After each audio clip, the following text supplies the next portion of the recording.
हरिओम। जय श्रीमन नारायण। राधे राधे। जय श्री कृष्णा। तो कैसे हैं आप लोग?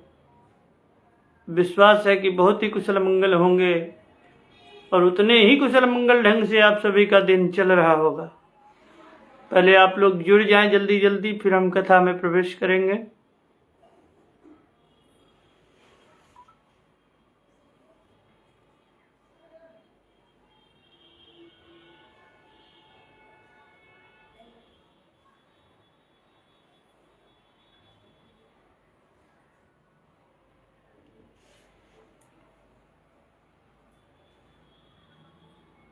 हरिओम।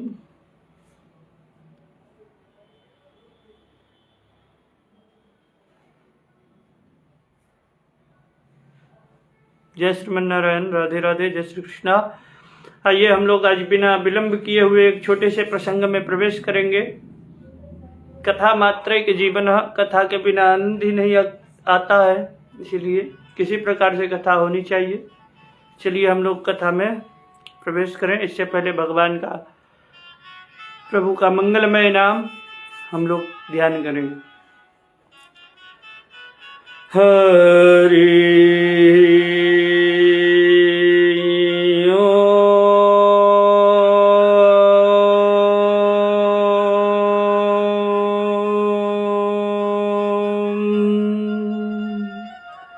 श्री गणेशाय नमः। श्री सरस्वत्यै नमः।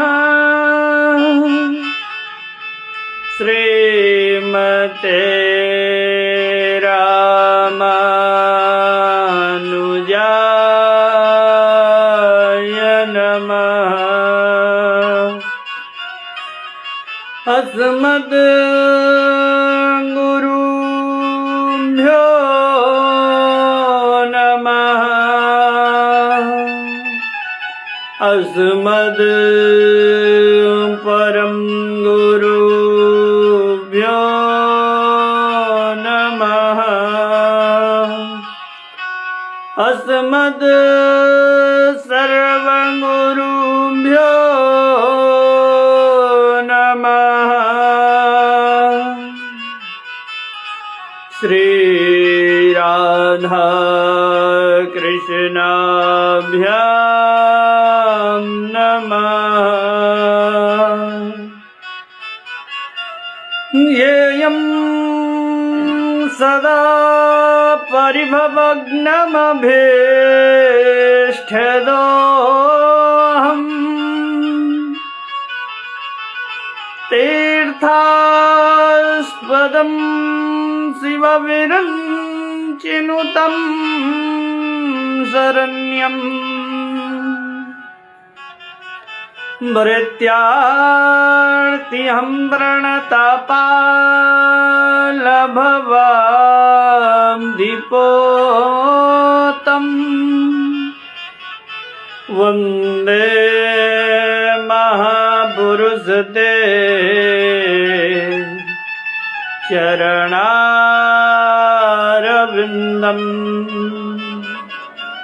बंसी विभूषितकरान् नवनीरदाभा पीताम्बरान्दरुणबिम्बफलान्धरुष्ठात् पूर्णेन्दुसुन्दरमुखान्दरविन्दनेत्रा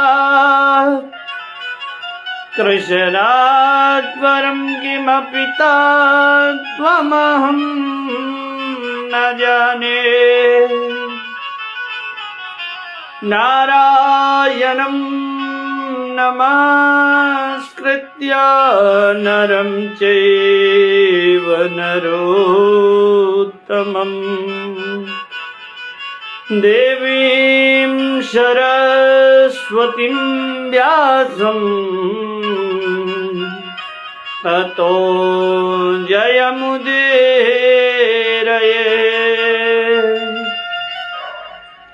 लक्ष्मीनाथ समारम्भां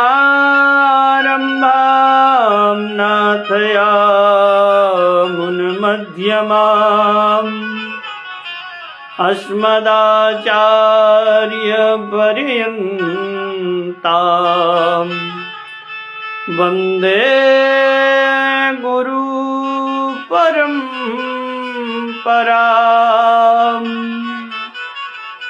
भक्त भक्ति भगवन्त गुरु चतुर्नाम वपुएक,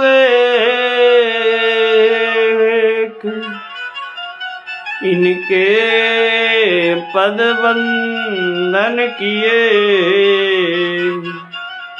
नासत विघ्न अनेक। जय जय श्री राधारमण, जय जय नवल किशोर,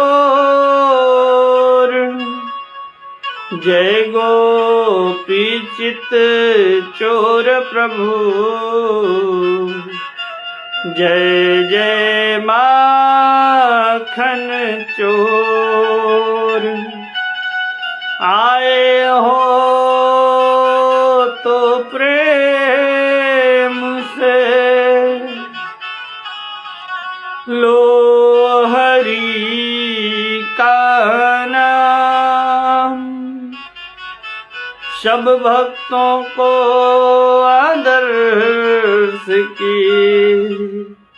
जय जय राधे श्याम, जय जय सीताराम।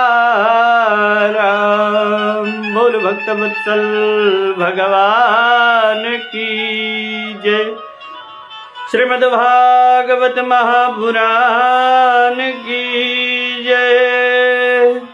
अनंत बलवंत हनुमंत लाल महाराज की जय। जय जय श्री राधे, जय जय श्री राधे, जय जय श्री राधे श्याम। परम मंगलमय परात्पर परब्रह्म अखिलेश्वर अखिल ब्रह्मांड नायक भगवान श्री बालकृष्ण लला की वांगमयी शब्दमयी प्रतिमूर्ति स्वरूपा श्रीमद् भागवत महापुराण, यह इतना दिव्य ग्रंथ है कि इसके बारे में कितना भी कहें फिर भी कम है। जब व्यास जी महाराज चारों वेद और 17 पुराण लिख डाले एक एक करके, लेकिन फिर भी उनके मन में अभी शांति नहीं है, अशांति मची हुई है। तो महाराज नारद जी महाराज एक दिन निकले और व्यास जी के पास पहुंचे और बोले, प्रभु आप इतने व्यथित क्यों हैं, इतने परेशान, इतने दुखी क्यों नजर आते हैं? व्यास जी महाराज बोले, महाराज क्या बताऊं, इस कलयुग में प्राणी इतने दुखी रहते हैं, इतने क्लेश में रहते हैं और धर्म का पता नहीं इतना ज्यादा लोप हो गया है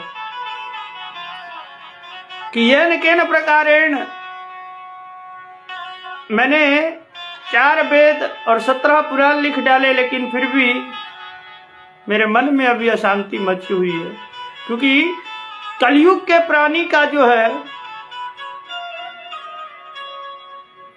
कलयुग के प्राणी किस प्रकार से इस 84 लाख के योनि से निकल पाएंगे बाहर। तो नारद जी ने व्यास जी से कहा कि व्यास जी, अभी तक आपने किसी भी ग्रंथ में गोविंद के गुणानुवाद को नहीं गाया है, और जब तक गोविंद के गुणानुवाद को आप नहीं गाओगे तब तक कल्याण होने वाला नहीं है, तब तक आपके मन में जो है अशांति वो मची रहेगी। तो महाराज बोले, देखो भागवत जो है इसका शुभारंभ भी वेद सूत्रों से ही हुआ है। जन्माद्यस्य यतोन्वयादि तरतस् चार्थेष्वभिज्ञः स्वराट। तो जन्माद्यस्य यतः, ये जो है वेद से ही लिया गया है। लेकिन नारद जी ने कहा कि व्यास जी, एक वृक्ष से ही फल प्राप्त होता है, और वो जब पका हुआ फल हम खाते हैं तो हमको उसमें स्वाद आता है। अब कोई ये तर्क करे कि जब ये फल इतना मीठा है तो वृक्ष कितना ज्यादा मीठा होगा। तो महाराज ये तर्क नहीं, ये कुतर्क है, क्योंकि अगर फल फेंक करके हम वृक्ष को चबाना प्रारंभ करेंगे तो जितना मीठा वो फल है, क्या उतना मीठा वृक्ष लगेगा? नहीं लगेगा। जैसे उदाहरण के तौर पर दूध से ही घी निकलती है, नहीं निकलती है? दूध के मंथन से ही घी निकलती है। अब महाराज जो काम घी कर देगी वो काम दूध कभी नहीं कर सकती। ठीक इसी प्रकार ये भागवत जो है ये सभी वेदों का सार है, समस्त वेदों का सार है। और फिर व्यास जी को ये बात समझ में आई और व्यास जी के अंदर जो है भागवत की भागीरथी प्रकट होने लगी, और तुरंत जाकर के कौशिकी नदी में स्नान किया। और जैसे ही भागीरथी उनके हृदय में प्रकट होने शुरू हुई तो गणेश जी महाराज लिखते गए और व्यास जी महाराज गाते गए। आइए हम लोग भी श्रीमद् भागवत के प्रथम श्लोक में चले। सच्चिदानंद रूपाय विश्वोत्पत्त्यादिहेतवे तापत्रय विनाशाय श्री कृष्णाय वयं नुमः।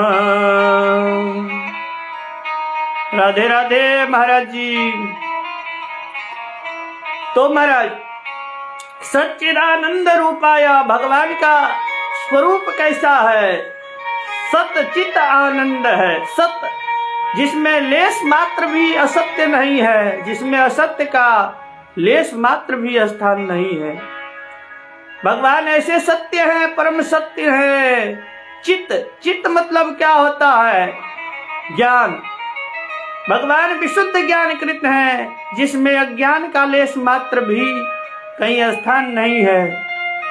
आनंद स्वरूप है, जहाँ कभी दुख का, जहाँ कभी कष्ट का कोई स्थान नहीं है। भगवान साक्षात मूर्तिमान आनंद है, इसलिए भगवान का स्वरूप है सच्चित आनंद। सच्चिदानंद रूपाय विश्वोत्पत्त्यादि हेतवे, जो भगवान पूरे विश्व की उत्पत्ति के एकमात्र कारण हैं, जो भगवान पूरी सृष्टि को बनाते हैं, उसका पालन करते हैं और उसी का संहार भी करते हैं। अब देखिए महाराज, बहुत सारे लोग कंफ्यूज रहते हैं, भगवान आखिर कहते किसको हैं? परमात्मा किसको कहते हैं? बिनु पग चलहि सुनहि बिनु काना, कर बिनु कर्म करहि विधि नाना। जो बिना कान के सुन ले, जो बिना हाथ के कर्म कर ले, जो बिना पाँव के चल ले, बिनु पग चलहि, जो बिना पैर के चल ले, सुनहि बिनु काना, जो बिना कान के सुन ले। कर बिनु कर्म करहि विधि नाना, जो बिना हाथ के सारे कर्म कर ले उसको परमात्मा कहते हैं। परमात्मा में इतनी ताकत होती है, वह एक मच्छर को भी हीरा बना सकता है और हीरा को भी मच्छर बना सकता है। तो जो सब कुछ करने में समर्थ हो उसको भगवान कहते हैं। सच्चिदानंद रूपाय विश्वोत्पत्त्यादि हेतवे, जो संपूर्ण विश्व की उत्पत्ति के एकमात्र कारण है। तापत्रय विनाशाय, जो 3 प्रकार के तापों का नाश करते हैं। अब 3 प्रकार के ताप कौन कौन से होते हैं? दैहिक, दैविक, भौतिक ताप। अब दैहिक ताप क्या होते हैं? जैसे किसी को ज्वर आ गया, बुखार आ गया, घाव हो गया, जो शरीर में जो भी ताप होता है, जिससे शरीर को पीड़ा पहुंचती है, उसको कहते हैं दैहिक। दैविक क्या होता है? जो देवताओं के द्वारा होता है। देवता कोप देते हैं, जैसे सूर्य भगवान। सूर्य भगवान कभी कभी इतने ज्यादा वोल्टेज में आ जाते हैं कि लोगों का गर्मी के मारे हाल खराब हो जाता है। क्यों? क्योंकि भगवान ने नियम बनाया कि हे सूर्य, तुम कलयुग में लोगों को प्रकाश दो, बदले में लोग तुम्हें 1 लोटा पानी जरूर देंगे। अब देखिए कितने लोग देते हैं पानी सूर्य भगवान को। ये सूर्य अनवरत हमको दिन रात रोशनी देता है। इसने कभी हमारे पास बिल नहीं भेजा। और सरकार जो भी चीज हमको देती है, बिजली देती है, तो उसका बिल हमारे घर पे आता है। तो जो भगवान का बनाया हुआ सिस्टम है, जैसे सूर्य अपने समय पर आकर के प्रकाश देता है, वर्षा अपने समय पर आकर के प्रवाहित होती है, बारिश समय से आती है और पानी वर्षा करके चली जाती है। तो महाराज उसने कभी जब बिल नहीं भेजा है, तो हमारा क्या कर्तव्य बनता है कि हम भी कम से कम सूर्य भगवान को जल दिया करें। नहीं तो फिर सूर्य देवता अपना कोप दिखाएंगे, सर्दी में गायब हो जाएंगे और गर्मी में इतनी ज्यादा तीव्र ऊष्मा प्रदान करेंगे जिससे चराचर प्राणी जो है छटपटाने लगेगा। तो और भी तरह के देवताओं के द्वारा जो भी ताप होता है, इसको दैविक ताप कहते हैं। और भौतिक ताप, जैसे किसी को सांप ने काट लिया, बिच्छू ने काट लिया, जीव जंतुओं के द्वारा जो हमको कष्ट मिलता है, इसको कहते हैं भौतिक ताप। तो भगवान के शरणागत होने से ये तीनों प्रकार के ताप, दैहिक, दैविक और भौतिक, ये तीनों प्रकार के ताप अनायास ही खत्म हो जाते हैं। अगर आपको इन तीनों में से किसी भी प्रकार की ताप से आप परेशान हैं, पीड़ित हैं, तो समझ लीजिए अभी तक आप भगवान के शरणागत नहीं हुए हैं। क्योंकि जो भगवान के शरणागत हो जाते हैं उसको तीनों प्रकार के तापों का फिर कोई भी भय नहीं रहता है। ठीक है, तो पहला श्लोक का अर्थ समझ आ रहा है आप लोगों को। सच्चिदानंद रूपाय, भगवान का स्वरूप है सच्चित आनंद स्वरूप। ये तटस्थ है, स्वरूप लक्षण है, और तटस्थ लक्षण है तापत्रय विनाशाय, जो तीनों प्रकार के ताप का विनाश करे। श्री कृष्णाय वयम नुमः। अब श्री का मतलब श्री जी, श्री जी का मतलब राधा रानी। कृष्ण तो है, लेकिन उनके आगे श्री क्यों लगता है? अब कुछ दिव्य ज्ञानी लोग हैं जो आज तक भागवत जी में राधा नाम को लेकर के विवाद मचाए हुए हैं। जब व्यास जी महाराज ने भागवत संगीता लिखी, गणेश जी महाराज ने, और व्यास जी महाराज जब गाए, तो ये प्रधान भगवान को ले जाकर के उनके पास दिखाया कि महाराज भागवत जी हमने एक वेद लिखा है। भगवान बोले अच्छा क्या नाम है? बोले भागवत। आप इसको अपना आशीर्वाद प्रदान कीजिए। तो भगवान श्रीमन नारायण ने प्रसन्न होकर के दोनों हाथों से आशीर्वाद दिया इस वेद को। और लेकिन वहीं लक्ष्मी मैया भी थी जो भगवान के श्री कमल को, चरण कमल को दबा रही थी। जब व्यास जी ने कहा माता जी आप भी आशीर्वाद दे दो इस ग्रंथ को,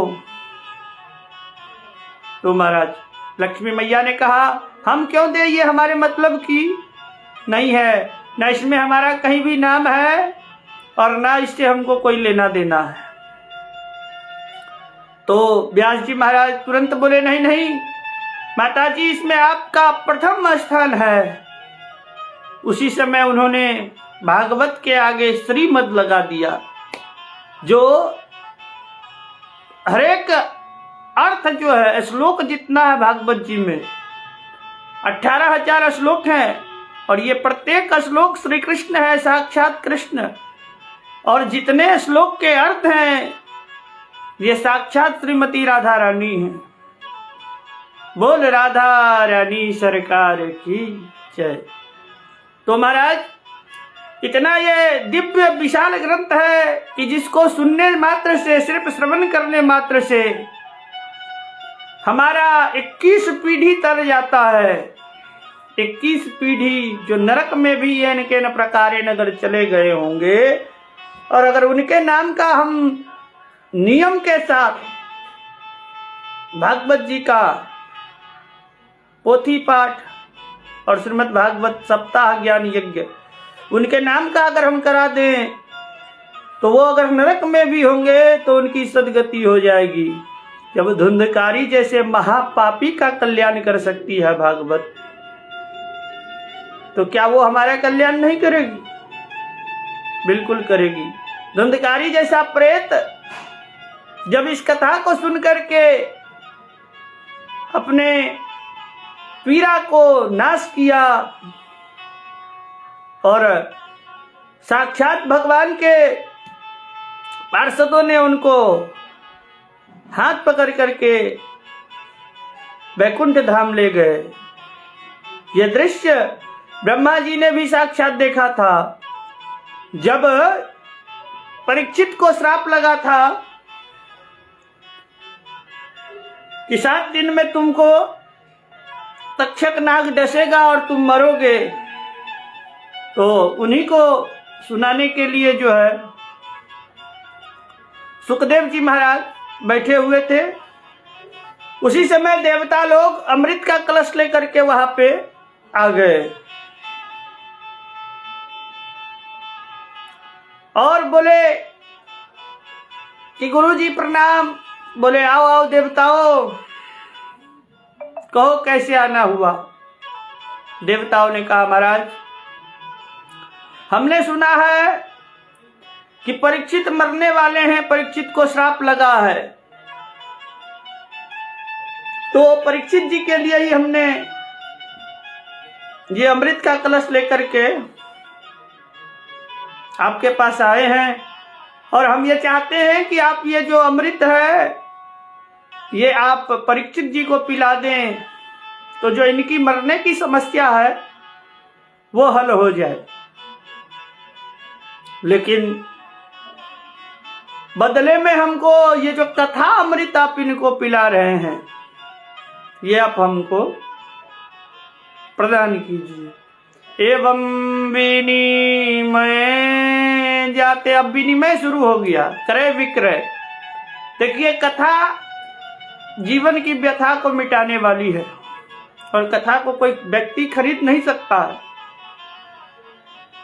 कथा जीवन की व्यथा को मिटा दे उसको कहते हैं कथा। कथा का मतलब यह है कि क्या था, क्या हुआ था, सत्य घटना जो हो चुकी है, जो होगी, जिसको भविष्य जानना हो उसको श्रीमद् भागवत अवश्य श्रवण करना चाहिए। बाकी किसी ज्योतिष के चक्कर में नहीं पड़ना चाहिए।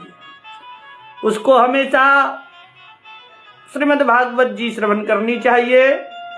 जिसको आगे होने वाली सभी घटनाओं का ज्ञान चाहिए उसको भागवत जी निश्चित रूप से श्रवण करनी चाहिए।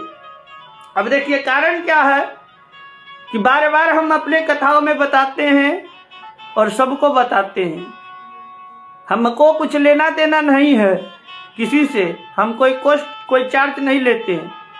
लेकिन भैया हम आप ही के लिए बताते हैं कि कलयुग की आयु है 4,32,000 वर्ष। बार बार हम इस चीज को आप लोगों को बताते हैं, और अभी तक बीता है मात्र 5,251 वर्ष।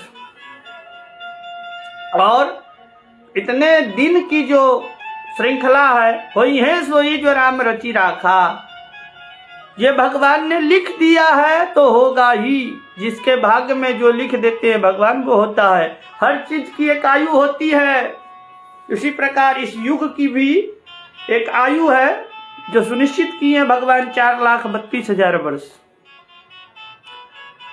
और बड़े भाग मानुष तन पावा, 84 लाख योनियां हैं, जिसमें कीड़े, कीट, पतंग, जलचर, उभयचर, सभी प्रकार के प्राणी, पेड़ पौधे से लेकर के जितने भी 84 लाख योनि है, और 4,32,000 वर्ष इसकी आयु है। तो 84 लाख योनियों में हम लोग पिसते चले आए हैं पिछले 5,251 वर्ष से, और न जाने अभी 4,27,000 वर्ष रखा हुआ है। मात्र 5,000 वर्ष बीता है, और भगवान की हमारे ऊपर कृपा हुई। जीव पर जब कृपा होती है तब भगवान उसको मनुष्य शरीर प्रदान करते हैं। बड़े ध्यान से सुनिएगा, इसको मजाक में बिल्कुल मत लीजिएगा। मैं आपको एक एग्जाम्पल से इस चीज को समझाऊंगा, बहुत अच्छे तरह से समझिएगा। 4,32,000 वर्ष आयु है, ये भगवान ने इसीलिए सुनिश्चित किया। और देखिए, लोग आपको अधर्म करने वाले ज्यादा मिलेंगे। कारण क्या है? अब वो तो लिखा चुका है 4,32,000 वर्ष। अगर हमारे कथा से या किसी के कहने से हर लोग धर्मात्मा बन जाएंगे तो बहुत जल्दी जो है कलयुग सब धर्मात्मा बन जाएंगे, तो फिर यहाँ पे रहेगा कौन? फिर पाप करेगा कौन? और 4,32,000 वर्ष भगवान का जो लिखा हुआ है वो पूरा होगा कैसे? तो जिनकी बुद्धि जितनी पकड़ पाती है उतनी ही वो लोग पकड़ते हैं। और पूर्व जन्म का ही नहीं, कई हजार जन्मों का अगर आपका पुण्य होगा तब जाकर के आपको भागवत जी प्रदान होती है। इस कथा के लिए जब देवता लोग आए थे, विनिमय करने लगे सुखदेव जी महाराज से कि आप अमृत इनको पिला दीजिए और कथा अमृत हमको दे दीजिए। तो सुखदेव जी महाराज उनको कहे, अरे ठगियाओ देवता, तुम लोग नंबर 1 के ठग हो और हमको ही ठगने चले आए। तुम्हें पता होना चाहिए कि जो सुखदेव जी महाराज 12 वर्ष माँ के गर्भ में रहे थे और जन्म लेते ही सीधे संन्यास ले लिए, प्रव्रजंत हो गए, जंगल की ओर चल दिए, जिनको माया छू भी नहीं सकती है, तुम ऐसे महात्मा को प्रलोभन दे रहे हो।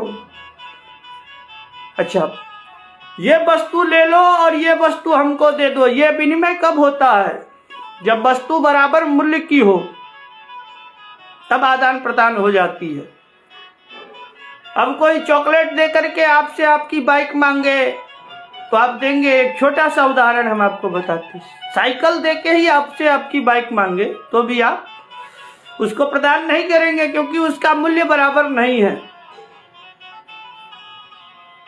तो महाराज सुखदेव जी महाराज ने देवताओं से कहा कि अरे देवताओं, ये मृत्यु लोक है और यहाँ आए दिन प्रत्येक दिन लाखों करोड़ों प्राणी मरते हैं, और कभी तुमने उनके लिए अमृत का कलश लेकर के नहीं गए।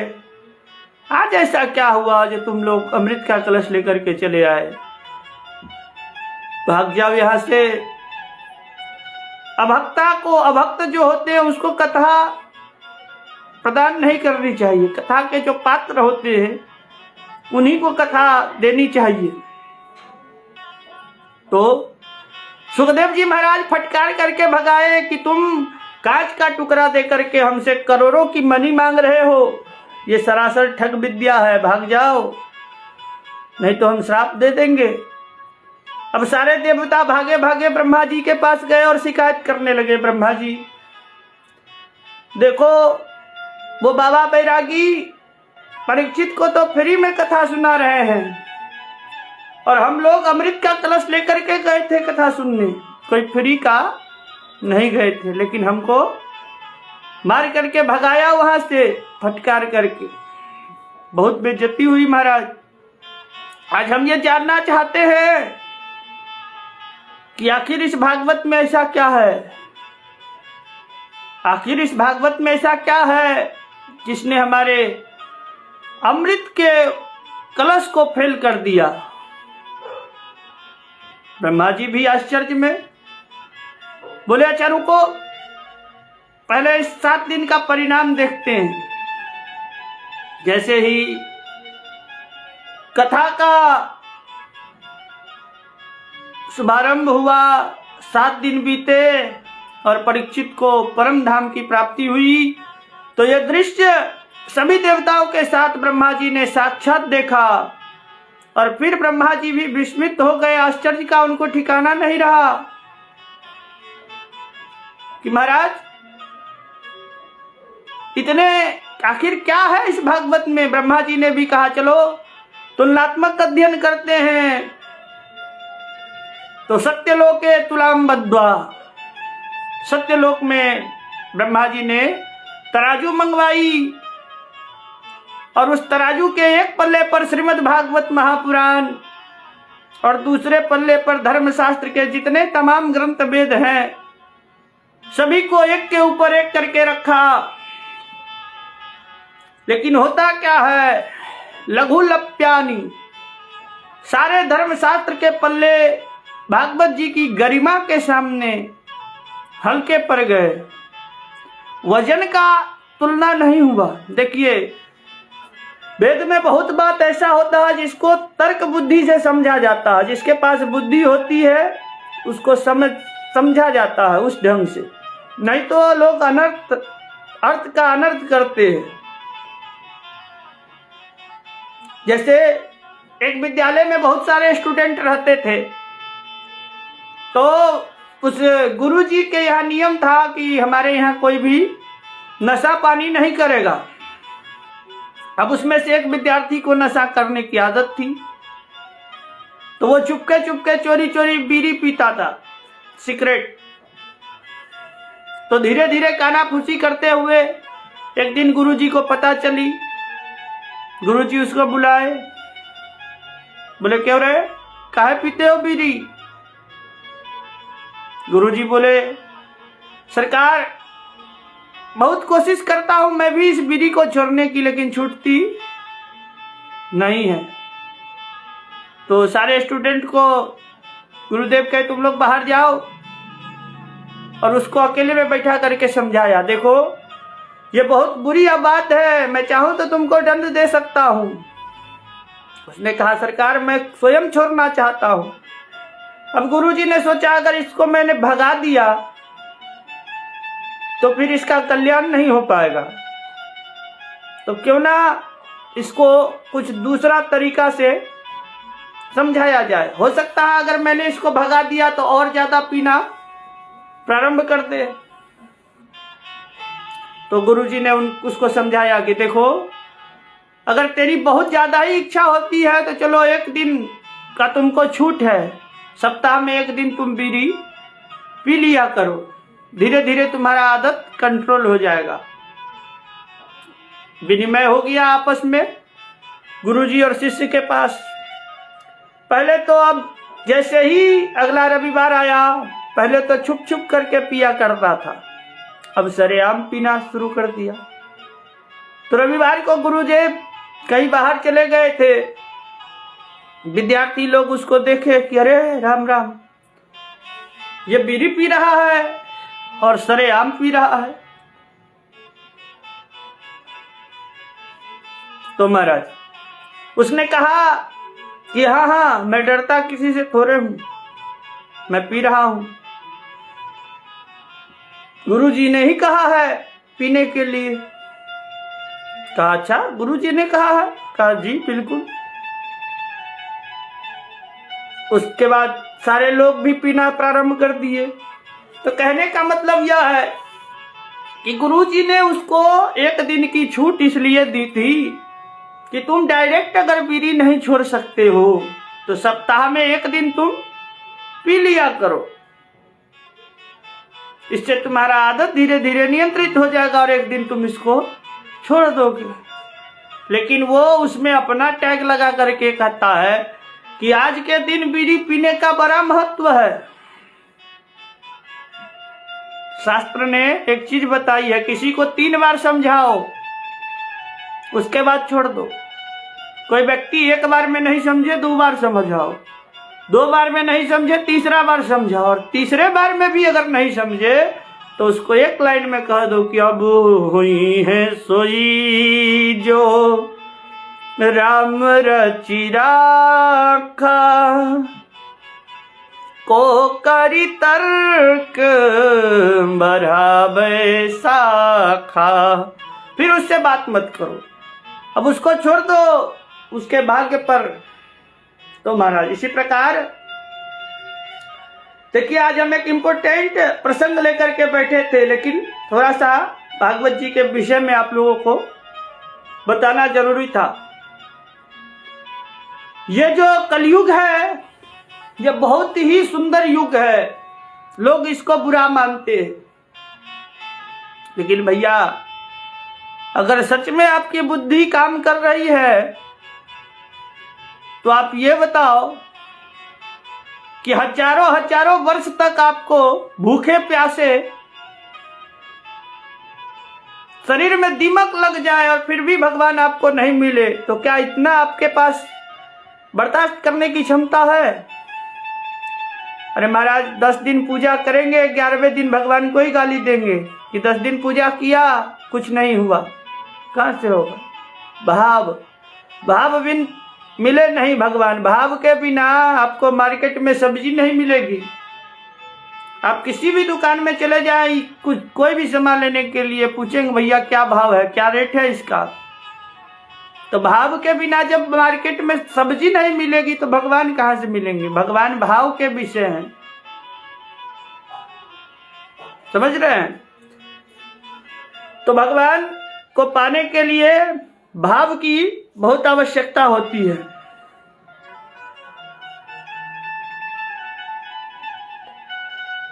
तो कलयुग में सिर्फ जीभ हिलाओ, राम राम बोलो, लेकिन लोग को कोई चीज आसान चीज बताते हैं ना तो पता चलता है कि है राम राम करने से कहीं कल्याण होने वाला है। वही हजारों वर्ष तक लगा करके समाधि ध्यान लगा करके शरीर में दीमक लग जाएगी और फिर भी भगवान आपको नहीं मिलते थे। कलयुग केवल नाम आधारा, इतना सुंदर गुण है महाराज। सिर्फ राम राम करने से आपको मोक्ष मिल जाएगा इस 84 लाख योनि से।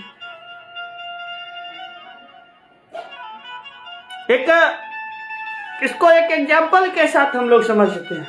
देखिए क्या होता है अक्सर में इस कलयुग के लोगों के साथ हो क्या रहा है, यह समझने का विषय है। सत्य चीज उसको सत्य नजर नहीं आता है, उसको झूठा दिखावा का चीज। देखिए पहले गुरुदेव जो थे, पंडित जी जो थे, वो लोग ज्यादा नियम लेते थे, आचार विचार जिनका बहुत ही सभ्य था। वो लोग मना करते थे कि कोई चीज ऐसे मत करो, ये ऐसे मत करो, तो हम लोगों को बुरा लगता था। और आज के लोगों को देखिए, पंडित जी हमारे हिसाब के होने चाहिए, हम जो पंडित जी को कहेंगे वो पंडित जी करे। करोड़ों यज्ञ करवा लोगे कुछ भी नहीं होगा, कुछ भी नहीं होने वाला है। न पंडित जी का कल्याण होगा न तुम्हारा कल्याण होगा। अगर शास्त्र के नियम से नहीं चलोगे तो पेराते रहो उस मशीन में। 84 लाख वो तय है, होई है सोई जो राम रचि राखा, वो लिख दिए हैं। अगर तुम में दम हो, अगर भगवान को नहीं मानते हो, तुम में दम हो तो ये जन्म मरण का चक्कर रोको। पुनरपि जननम पुनरपि मरणम पुनरपि जननी जठरे शयनम। बार बार जन्म लेने और बार बार मरने की प्रक्रिया को रोक दो।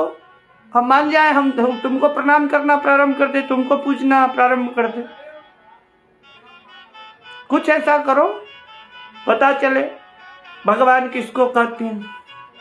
7 साल के कन्हैया 7 कोस का पर्वत इस कनिष्ठिका उंगली पे धारण किए हुए, तुम उठाओ 7 केजी का उठाओ, हम तुमको प्रणाम करना प्रारंभ कर दे। है तुम्हारे में ताकत तो भैया भगवान के साथ कंपटीशन मत करो। भगवान भगवान है। भगवान हमारे तुम्हारे जैसे कितनों को बनाए हैं और कितनों को जो साक्षात ब्रह्मा को बनाए हैं।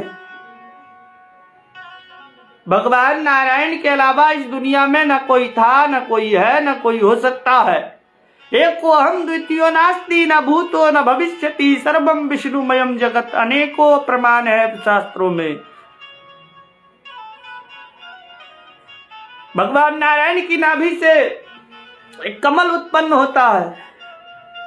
मैं सृष्टि का प्रारंभ बता रहा हूं आप लोगों को, समझ लीजिए ध्यान से, क्योंकि समस्त वेद आप जो भी सुन ले, शिव पुराण सुन ले या कोई भी पुराण आप उठा करके सुन ले, 4 वेद 17 पुराण कोई भी उठा करके सुन ले, सबके रचयिता वेद व्यास जी महाराज है। और वेद व्यास जी महाराज जिसको लिख करके अब संतुष्ट हुए। जब हम आरती गाते हैं, ये पंचम वेद निराला है। ये चारों वेद नहीं है, ये पंचम वेद है। और पुराणों में महापुराण है, 18वां पुराण है, महापुराण है, पुराण नहीं है, महापुराण है। तो इसको हल्के में मत लीजिए। एक अंधा व्यक्ति था, सुन लीजिए कैसे हम लोग इसे बार बार जन्मते मरते हैं। थोड़ा सा प्रसंग लंबा हो सकता है, ध्यान से सुन लीजिए। ये शॉर्ट में हम आपको समझाते हैं तरीका क्या है, क्यों हम लोग फंस जाते हैं, क्यों ये चक्र चलते रहता है। थोड़ी सी सुख के चक्कर में हम लोग बहुत बड़े घाटे में चले जाते हैं। सिर्फ मनुष्य को ही पूजा पाठ करने का विधान है। कारण यही है कि मनुष्य के पास बुद्धि होती है, जीव जंतु के पास बुद्धि नहीं होती है। वो भी खाना खाते हैं, वो भी सोते हैं, वो भी बच्चा पैदा करते हैं और वो भी मरते हैं। क्षमा चाहेंगे, थोड़ा सा नेटवर्क इशू था। तो हम बता रहे थे कि मनुष्य को ही पूजा पाठ करने की आवश्यकता इसलिए है कि 84 लाख योनियों में सिर्फ मनुष्य ही एक ऐसा शरीर है जिससे आप मोक्ष को प्राप्त कर सकते हैं। बाकी और किसी भी योनि में यह क्षमता नहीं है। जन्मते हैं, पीड़ा होती है और फिर मर जाते हैं। एक जगह भागवत की कथा हो रही थी। पहले राजा महाराजा के जो भवन होते थे बहुत विशाल होता था अंदर से। तो एक जगह ऐसी कथा हो रही थी जिसमें सिर्फ एक ही दरवाजा था, प्रवेश करने का भी और बाहर जाने का भी। लेकिन अंदर का जो क्षेत्रफल था वो 84,000 किलोमीटर का था। ठीक है। तो काफी सारे लोग उस कथा को सुनने के लिए उस भवन में प्रवेश किए। एक अंधा व्यक्ति भी उसमें प्रवेश कर गया। कथा हुई और कथा के बाद सभी लोग एक एक करके बाहर निकलते गए। उस अंधे व्यक्ति ने सोचा कि भीड़ खत्म हो जाने दो, फिर हम लोग जाएंगे, फिर हम जाएंगे, पहले भीड़ खत्म हो जाए। कारण मैं अंधा हूं और हो सकता है कि मैं गिर जाऊं। तो वो जब शांत हो गया, आवाज सुन करके उसको लगा कि सभी लोग चले गए, तो वो उठा और चलना प्रारंभ किया। अब इधर जाता था, इधर टकराता था, इधर जाता था, इधर टकराता था। उस अंधे व्यक्ति को एक बीमारी थी, खुजली की। वो आज हम लोगों को भी है और इसी खुजली के वजह से हम लोग पिराते हैं। अब सुनिए कैसे। उस व्यक्ति को खुजली की बीमारी थी। जैसे ही वो गेट के पास जाता था, बाहर की हवा उसको लगती थी तो वो सर खुजलाने लगता था। और खुजलाते खुजलाते वो 4 कदम लेता था दरवाजा, तब तक पीछे छूट जाता था। वो जब इधर उधर डगमग डगमग करता था, चोट लगती थी उसको, तो वो दीवार पकड़ करके दीवार के सहारे चलना प्रारंभ कर दिया। फिर गेट के पास जाता था, कई दिनों में जाकर के वो मुख्य दरवाजे के पास पहुंचता था, और जैसे ही मुख्य दरवाजे के पास जाता था कि उसको उसी समय हवा लगती थी बाहर की, खुजली स्टार्ट हो जाता था, तो दरवाजा उसका छूट जाता था। वो भटकता रह गया, लेकिन उस दरवाजे से कभी बाहर नहीं जा पाया। देखिए, खुजली जब होती है तो खुजली करने में हम लोग को आनंद बहुत आता है, और कभी ज्यादा खुजाती है तो बाद में लेने के देने भी पड़ता है। तो यही खुजली हम लोग को मची हुई है, और सभी योनियों में लोग तरसते हैं कि किसी प्रकार से मनुष्य शरीर हमको प्राप्त हो जाए, हम भगवान के नित्य धाम में चले जाए। इस जन्म मरण के चक्कर से हम लोग अलग हो जाए, लेकिन ना, खुजली मची हुई है। मची हुई है तो क्या लोगे, किसका क्या लोगे? दूसरों को देखना बंद करो, नहीं तो भटको। हम तुम्हारे कौन होते तुमको समझाने वाले या किसी को समझाने वाले? हाँ, हमारा काम है, हम है ब्राह्मण। ब्राह्मण का कर्तव्य होता है कि वेद अध्ययन करो और लोगों को समझाओ कि वेद में ऐसा लिखा गया है और भगवान आपको ऐसा करने की अनुमति देते हैं। बस इतना ही काम है। हम आपका हाथ पकड़ करके आपको कुछ भी कर्म नहीं करवा सकते हैं। हम बता जरूर सकते हैं, लेकिन आपके साथ हम आपका हाथ पकड़ करके कर्म नहीं। वो विवेक आपको, और विवेक कहाँ से आएगा? बिनु सत्संग विवेक न होई। बिना सत्संग के कभी आपको विवेक नहीं हो सकती है। कितना भी पढ़ लो, कितना भी कुछ भी कर लो। देखो, अंग्रेज जब आया था भारत में, सबसे पहले उसने गुरुकुलों को तोड़ना प्रारंभ किया था। क्यों? क्योंकि भारत विश्व गुरु था, क्योंकि बच्चे वेद अध्ययन करते थे। आज गौ मने गधा पढ़ाया जाता है, पहले गौ मने गणेश पढ़ाया जाता था। अब अंतर देखो, गौ से गणेश जिसकी हम पूजा करें, और गौ से गधा जिससे हमको कुछ लेना देना नहीं। वो खाता है और जीवन का बोझा ढोता है। उसी प्रकार हम लोग भी गधा के समान जिंदगी जीते हैं। जब तक पिताजी के होटल में खाओ, विवाह हुआ, पारिवारिक जीवन का बोझ ढो और धोते धोते मर जाओ। फिर पुनरपि जननम पुनरपि मरणम, बार बार जन्म लो, बार बार मरो। उसी अंधे व्यक्ति की तरह जो है 84 लाख योनि में भटकने के बाद एक बार मानव शरीर आपको मिलेगा। शायद किसी जन्म में कुछ अच्छा कर्म हो जाए, तब जाकर के मनुष्य शरीर आपको मिलेगा। और जैसे ही आप मनुष्य शरीर में आओगे, मोक्ष के दरवाजे पे जाओगे, काल आपको खींचेगा। उसी समय आपको खुजली मचेगी, आप खुजलाओगे, लेकिन उस द्वार से बाहर नहीं निकल पाओगे। अगर अभी भी समझ में नहीं आ रहा है तो धिक्कार है इस मनुष्य जीवन पर। नहीं है। कितना बढ़िया से समझाया जाए महाराज आप लोगों को। क्यों दूसरे को देखते हो? आपका फिंगरप्रिंट अलग है भैया। आप अपने माता पिता से, अपने भाई से, अपने सगे से, अच्छा ये बताओ, सबसे बढ़िया एग्जाम्पल मैं आपको देता हूं।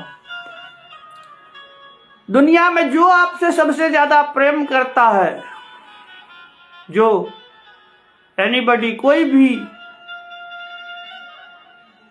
उससे पूछना भैया सत्य क्या है।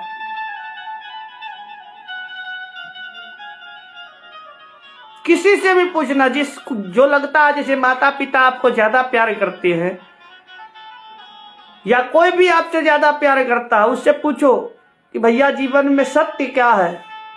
ये तो लगा है, ठीक है, जन्म लिए हैं, पढ़ाई करो, कुछ बनो, शादी विवाह करो, बाल बच्चा पैदा करो, उसका गृहस्थी जीवन देखो और मर जाओ। इसी के लिए मानव शरीर मिला है। देखिए बच्चा जो है जानवर भी पाल लेता है, और इतिहास गवाह है कि कभी कोई भी बच्चा या कोई भी जीव जंतु कभी भूखे पेट नहीं मरता है, कभी नहीं मरता है। सबके व्यवस्था भगवान ने करी है। लेकिन आपको अगर ये मनुष्य शरीर मिला है तो इसको क्यों गवा रहे हो? क्यों इसको व्यर्थ में? एक एक सेकंड का हिसाब होगा, एक एक सेकंड का। बहुत कीमती शरीर है ये मनुष्य शरीर। देवता तरसते हैं, क्योंकि इसी शरीर में आकर के जो 100 यज्ञ करता है, 100 यज्ञ, वो अगला इंद्र बनता है। जो 100 यज्ञ करे उसको अगला इंद्र का सिंहासन मिलता है। देवता आते कहां से हैं? कभी समझने की कोशिश करो इस चीजों को। वो भी एक बार मनुष्य बने थे और उन्होंने अपना जीवन जो है पूरा सत्कर्म में लगा दिया। हम ये नहीं कहते भैया कि आप सभी सत्कर्म बन जाओ, सभी साधु बन जाओ, मैं ये नहीं कहता हूं। लेकिन हाँ, कम से कम अपना कल्याण करो। ये कहावत भूल जाओ कि खाली हाथ आए थे खाली हाथ जाना है। भैया सब खाली हाथ आता है, लेकिन उसी में कोई देवता बन जाता है, कोई राक्षस बन जाता है। कारण क्या है? आप अपने समाज में देखो कि कुछ दिन पहले एक कहावत है, तिरिया चरित्रम पुरुषोस्त्र भागम दैवो न जाने। महिला का चरित्र और पुरुष का भाग कब बदल जाए किसी को पता नहीं है, लेकिन बदलेगा कब? जब कर्म आपके अच्छे होंगे तब। जैसा कर्म करोगे वैसा फल देंगे भगवान। अब जैसे भोज करने वाले, भंडारे वाले जो भी लोग होते हैं, जो बनाते हैं, हलवाई जिसको कहते हैं, उसको आप जैसा सामग्री लेकर के दोगे वैसा ही तैयार करके आपको भोजन देगा। अब आप उसको दो कुछ और डिमांड उससे कुछ और करो तो वो अपने पिताजी के घर से लाके नहीं देगा। ठीक उसी प्रकार आप जैसा कर्म करेंगे भगवान फल देने के लिए बैठे हैं। कर्मण्येवाधिकारस्ते मा फलेषु कदाचन। कर्म करते जाओ, फल की चिंता तुमको नहीं करनी है, उसके लिए ऊपर वाला बैठा है। भगवान कहते हैं तू करता वही है जो तू चाहता है। भगवान आपको बनाए और बुद्धि भी दिया, लेकिन स्वतंत्र छोड़ दिया है कर्म करने के लिए। तो सुनोगे तब तो, या तो सुनो या तो पढ़ो। कभी सत्संग में जाओ, नहीं। मोबाइल चलाने से फुर्सत कहाँ? सरकार जहर खाने का टाइम नहीं है, तो साधु संतों ने आपका ठिका ले रखा है। जो अपना कल्याण नहीं करेगा महाराज, वो किसका कल्याण करेगा? आप जिस पिताजी को अपना मानते हो, कभी पिताजी से फिंगरप्रिंट मिला करके देखो, मिलता है। वो पिताजी भी आपके मरने के बाद कहेगा कि बेटा राम नाम सत्य है। जिसको आप अपना मानो वो मरने के बाद आपको सत्य का ज्ञान कराता है कि राम नाम सत्य है। जीते जी कोई समझाने वाला नहीं है कि भैया रामे नाम सत्य है, कोई नहीं समझाएगा। जिसको भी अपना मानो, कभी आज तक जीवन में किसी का भी पिताजी, ईमानदारी से बताओ, पिताजी माताजी कोई बताया है कि राम नाम सत्य है? जीते जी कोई सुने हैं कभी कहता है? इससे बढ़ के और क्या उदाहरण चाहिए भैया? अगर आप कमाते हो अर्थ काम, तो मरने के बाद यही कहना चाहिए कि अर्थ काम सत्य है। क्यों कहते हो राम नाम सत्य है? क्या रीजन है? सुनते आ रहे हैं, ये हो गया वही कि सुनेंगे लेकिन करेंगे वही। तो क्या लोगे? किसका क्या लोगे? भटकते रहो 84 लाख योनि में। कभी गिदर बनो, कभी कुत्ता बनो। आज तुम कुत्ता को मारते हो, कल वही कुत्ता तुमको मारेगा। जो जस करही सो तस फल चाखा। जैसा करोगे वैसा पाओगे। खेत में जैसा बीज बोओगे वही फसल लाएगा है। कहाँ से आएगा दूसरा फसल? जो आप बोओगे वही पाओगे।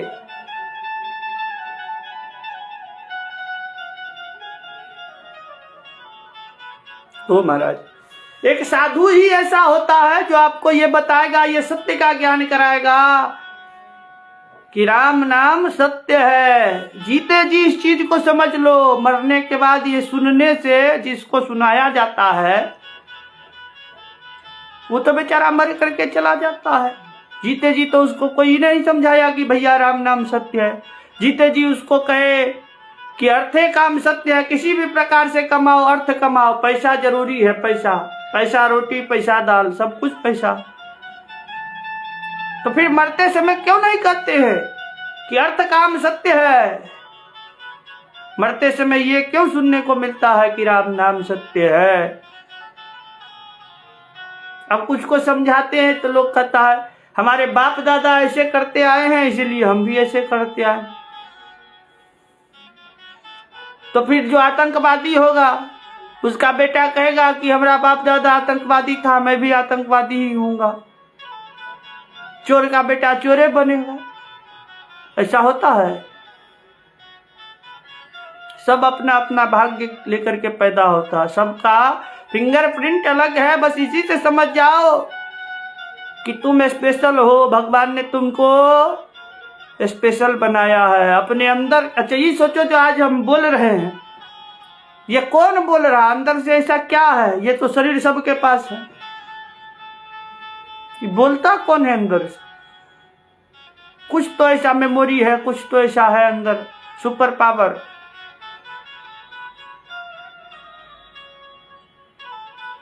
ये जो अंदर है ना आत्मा, यही है परमात्मा। नाभि से 10 अंगुल ऊपर गिन लो और यहीं पे भगवान बैठा हुआ है। और इसका प्रमाण है कि जब आप कोई भी गलत काम करने जाओ, कोई भी गलत काम करने जाओ, तो आपको आपका आत्मा एक बार जरूर सलाह देगा कि भैया ये गलत है। जरूर सलाह देगा, देख लो आप करके। यही परमात्मा है। वो अंदर बैठ करके भी सलाह देता है, लेकिन हाथ पकड़ के वो परमात्मा भी आपसे कर्म नहीं करवाएगा।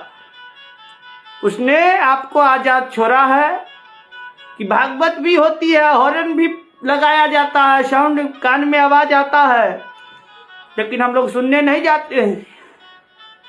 वहीं कहीं बाई जी का नाच होता है तो वहां हम लोग जाते हैं, ऑर्केस्ट्रा देखने जाते हैं।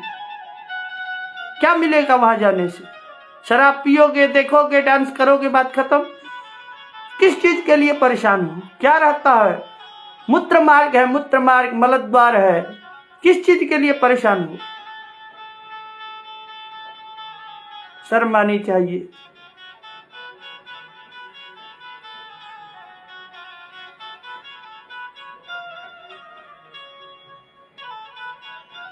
कैसे मनुष्य हो जाए? किसी भी प्रकार से इस मार्ग से निकलने का प्रयास करो। रोज देखते हो आपके सामने एक बच्चा जन्मता है, एक मरता है। जब चींटी देखते हो, गीदड़ देखते हो, जो भी तुम अपने इस खुले आंख से देखते हो वो तो तुमको दिखाई पड़ता है कि वो भी है। पेड़ पौधा है तो उसका भी जन्म होता है, बिल्ली का भी जन्म होता है, कुत्ता का भी जन्म होता है। यही योनि है। कीड़ा है तो कीड़ा में एक प्रकार का कीड़ा नहीं, हजारों प्रकार के कीड़ा है। सबका जन्म होता है। एक दिन तुम मुझसे होके आए हो और फिर उसी में चले जाओगे। सबसे उत्तम मानव शरीर है, सबसे उत्तम। अभी 4,32,000 में से 5,000 साल बीता है। 4,27,000 वर्ष रखा हुआ है।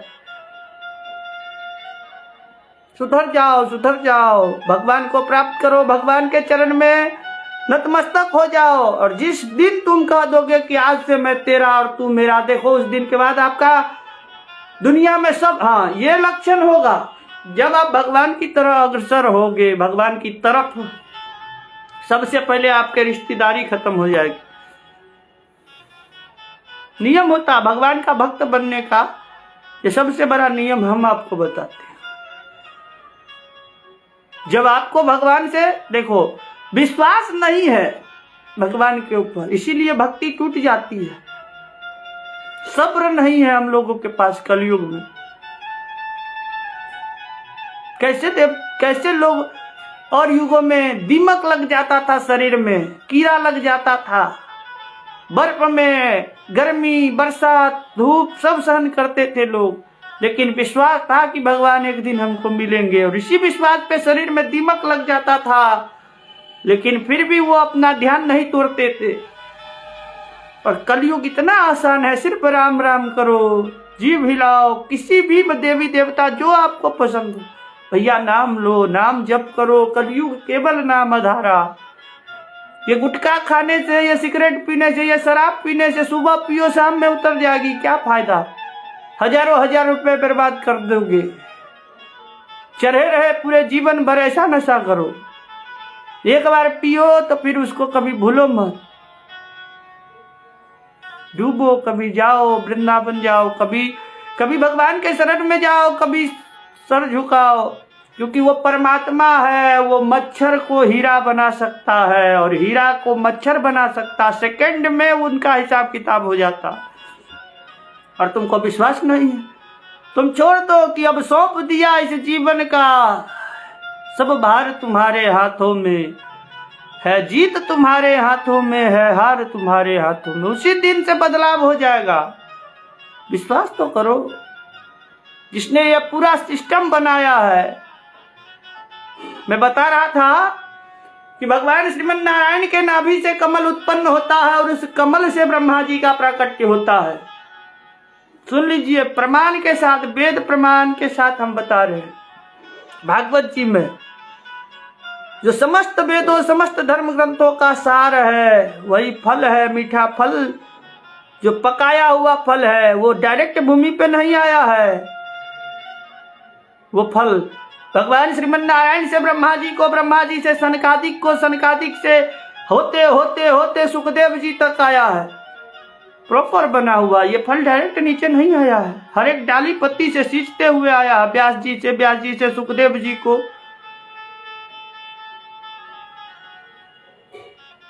यही फल है, यही फल है।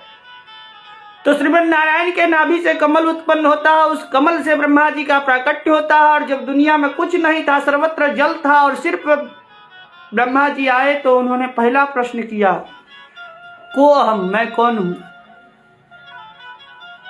आवाज आया, आकाशवाणी हुई, तपह, तप करो ब्रह्मा जी, तप करो। ब्रह्मा जी ने एक समय में चारों दिशाओं में देखना चाहा, क्योंकि दूर दूर तक जल के अलावा कुछ उनको दिखता ही नहीं था। एक समय में एक साथ चारों दिशाओं में देखना चाहा, जिस कारण उनके 4 मस्तक प्रकट हो गए, 4 मुख प्रकट हो गए। और फिर ब्रह्मा जी से भगवान ने जब तप किया, तो ब्रह्मा जी से भगवान ने कहा कि ब्रह्मा जी सृष्टि करो। ब्रह्मा जी कहे कि देखो प्रभु, आज किसी को एक गांव का मुखिया बना दो, तो वो अहंकार में डूब जाता है, कहीं मुझे अहंकार आ गया तो। उन्होंने कहा नहीं, हम हरि का भजन करेंगे। ब्रह्मा जी को क्रोध आ गया कि तुमको मैंने बनाया है और तुम हम ही से जबान लड़ाते हो। उस क्रोध के मारे ब्रह्मा जी की जो ये भ्रिकुटी है, जिसको भाव कहते हैं, ये टेढ़ी हो गई। ब्रह्मा जी की टेढ़ी ऐसे सिकुड़ गई और इस कोप से रुद्र महादेव प्रकट हो गए। महादेव कोप से क्षमा चाहेंगे, बीच बीच में कॉल कोई कर दे रहा है लाइव में, कृपया डिस्टर्ब ना करें। न खुद का आप कल्याण करेंगे, न दूसरों का होने देंगे। वैसे कभी कोई कॉल नहीं करेगा, जब कुछ अच्छा आज्ञा लगता है भगवान का, कुछ बताने आते हैं तभी करता है, इसलिए कोई नहीं उनका है। तो हम बता रहे थे कि संकल्प सृष्टि किया ब्रह्मा जी ने, और उससे 4 ऋषि हुए, सनक, सनंदन, सनातन, सनत कुमार। और उनको जब ब्रह्मा जी ने कहा सृष्टि करो, तो उन्होंने कहा नहीं, हम हरि का भजन करेंगे। और फिर क्रोध के मारे ब्रह्मा जी की भ्रिकुटी टेढ़ी हुई और इस भ्रिकुटी से रुद्र यानी महादेव साक्षात प्रकट हुए। फिर महादेव से ब्रह्मा जी ने कहा कि भैया आप सृष्टि करो। बस महादेव तमाम भूत प्रेत पिशाच बनाना प्रारंभ कर दिए। ब्रह्मा जी ने कहा बस बस बस, ऐसी सृष्टि हमको नहीं चाहिए जिस सृष्टि में सिर्फ भूत प्रेत और पिशाच घूमे। ऐसी सृष्टि हमको नहीं चाहिए। फिर ब्रह्मा जी को मटेरियल मिला और ब्रह्मा जी ने स्वयं इस सृष्टि का निर्माण किया, जिसमें प्रथम मनुष्य हुए मनु और प्रथम स्त्री हुई शत्रुपा। और मनु और शत्रुपा के ही हम लोग संतान हैं। कोई हिंदू कोई मुस्लिम नहीं है, सभी सनातनी हैं। क्योंकि प्रथम मनुष्य जो पैदा हुए इस सृष्टि पर जो बने वो थे मनु और शत्रुपा, और उन्होंने मैथुन सृष्टि प्रारंभ की। और इसके बाद जब यह सृष्टि का फैलाव हुआ तो भगवान 4 प्रकार की व्यवस्था बनाए। 4 व्यवस्था जिसको आज हम लोग जात पात के नाम पे बर्बाद कर रहे हैं। 4 व्यवस्था था, ब्राह्मण, क्षत्रिय, वैश्य और शूद्र। ब्राह्मणों से कहा तुम वेद अध्ययन करो और वेद के ज्ञान से सभी को सन्मार्ग दिखाओ कि क्या सही है, क्या गलत है, क्या करना उचित है, क्या अनुचित है। इसीलिए आप सुनते होंगे किसी भी कथाओं में कि ब्राह्मण हमेशा गरीब थे। ब्राह्मण कभी अपने आप को नहीं संभाला, वो दूसरों के लिए ही जीता रहा है सब दिन। जमीर होना चाहिए, जमीर।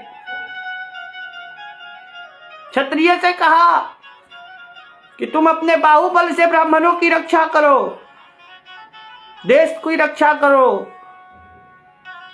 उसको शस्त्रों का ज्ञान दिया। वैश्यों से कहा तुम देश को जो है बिजनेस व्यापार के मार्ग में जाकर के समृद्धशाली बनाओ। और शूद्रों से कहा तुम सेवा कर लो बस इनकी, इतने में कल्याण हो जाएगा। लेकिन आज न ब्राह्मण क्षत्रिय में मित्रता रहा, न ब्राह्मण अपने ब्राह्मणत्व को समझ पाते हैं, न क्षत्रिय अपने क्षत्रिय बस खुद में लड़ते हैं। भगवान यदुवंशी थे तो हम लोग यादव हैं। क्या प्रभाव है यार, क्या कलयुग आ गया है। मति भ्रष्ट हो रही है हम लोगों की। भगवान के टोटल 24 अवतार हुए भैया, ध्यान से समझिए। और भगवान ने सिर्फ यदुवंश में अवतार नहीं लिया है, भगवान ब्राह्मण भी बने हैं। वामन अवतार हुआ भगवान का, तो कहाँ ब्राह्मण लोग सर पे चढ़ के कहते हैं। और वही ब्राह्मण वामन अवतार ने जब ये सारी सृष्टि जो है तीनों लोकों पे 14 भुवनों पे राजा बलि का अधिकार हो गया था, राक्षस राज। और उसी बलि से भगवान ने अवतार लेकर के भिक्षा मांग करके ये सृष्टि पुनः देवताओं को दिलवाया। तो आप लोग सिर्फ कहते भगवान यदुवंशी। भगवान क्या है वो छोड़ दीजिए। हम भाई हैं, हम मनुष्य शत्रुपा के संतान हैं। आपस में मत लड़ो, सब सनातनी हैं। न कोई हिंदू है न कोई मुस्लिम है, वो जो मानते हैं मानने दो, किसी से हमको कोई लेना देना नहीं। आप सुधरो, एक आदमी अपने आप को बदल लेगा, बस इतना ही काफी है। और हर आदमी के खानदान में, परिवार में, एक परिवार में कम से कम एक वैष्णव जरूर रहने दो।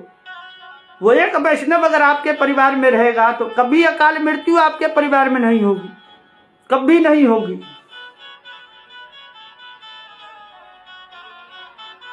वो एक वैष्णव आपके पूरे परिवार की रक्षा करता।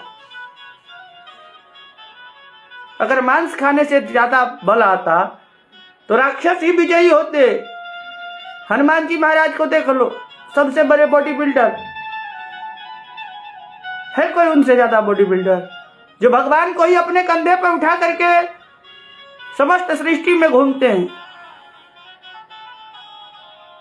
तो ये कीड़ा भरा हुआ जीभ मार करके खाने में, छोड़ो यार छोड़ो, हमको इससे कोई लेना देना नहीं। हम जिस मेन मोटिव पे थे उसी को समझने की प्रयास करते हैं। तो मनु शत्रुपा से हम लोग की जो है ये मानव सृष्टि चली है। और आइए आज हम लोग कथा में प्रवेश करें। काफी ज्यादा विलंब हो गया समझाने में। तो इसी प्रकार से वंश आगे बढ़ता गया आज का प्रसंग है जीवात्मा और परमात्मा। आखिर जीव और परमात्मा में क्या अंतर है? कौन है जीवात्मा, कौन है परमात्मा, क्यों ये सृष्टि बना है, क्यों पूजा करना चाहिए, सारे प्रश्नों का उत्तर आज के इस लाइव सेशन में आप लोगों को मिलेगा। बस ध्यान से सुनने की आवश्यकता है। अगर इसको मिस किए तो घूमिए। निशम्य कौसार विनोपवर्णितम ध्रुवस्य वैकुंठ पाद धीरोहनम प्ररूढ़ भावो भगवत्य धोक्षजे प्रष्टुम पुनस्तम विदुरः प्रचर क्रमे। श्री सुखदेव जी कहते हैं कि ध्रुव जी के वंश में एक राजा हुए थे अंग। बहुत ही धर्मात्मा राजा थे, लेकिन बेटा हो गया बेन। जैसे कोई बढ़िया स्तर का आदमी होता है, साधु संत होता है, लेकिन उसके घर में धुंधकारी पैदा हो जाता है। उसी प्रकार से अंग राजा के जब धर्म पर प्रतिबंध पहली बार लगा था तो वो राजा का नाम था बेन। वो अंग के बेटा थे। ठीक पहली बार इसने क्या किया? बिल्कुल नास्तिक था बेन। जब इसको सत्ता मिली तो इसने सबसे पहले धर्म पर प्रतिबंध लगा दिया कि सारे यज्ञ भंडारे भजन कीर्तन सबको बंद करो। पूजन करना है तो केवल बेन के नाम का पूजन करो कि बेनाय स्वाहा। ठीक है, ऐसा अत्याचारी बेन पैदा हुआ, धर्म पर ही प्रतिबंध लगा दिया। एक दिन कुछ संतों ने आकर के इस बेन को समझाने का प्रयास किया, लेकिन उस बेन ने संतों का बहुत अपमान किया, भला बुरा कहने लगा। अब संतों को आ गया क्रोध और हुंकार मात्र से उसको भस्म कर दिया। सिर्फ संत में इतनी ताकत होती है कि सनकादिक जो 4 ऋषि थे महादेव से पहले इस सृष्टि में आए थे, और उनमें इतना पावर था, सिर्फ हरि शरणम उनके मुख से हरनिश निकलता था कि 100 देह वो भगवान के बैकुंठ धाम में चले गए और वहां से भगवान के पार्षद को उठा करके नीचे फेंक दिया, राक्षस बना करके। तो कभी भी संतों के साथ अपमान न करें। और संत ने आज तक जिस जिस को श्राप दिया है सबको भगवान आकर के मिले हैं, सबको भगवान आके मिले हैं। वो फिर श्राप नहीं, वो वरदान हो गया जो बिना प्रयास के भगवान से हमको मिला दे। वो वरदान हो गया, श्राप नहीं हुआ। तो संतों को क्रोध आया और हुंकार मात्र से निष्प्राण करके वह बेन धरती पर गिर गया।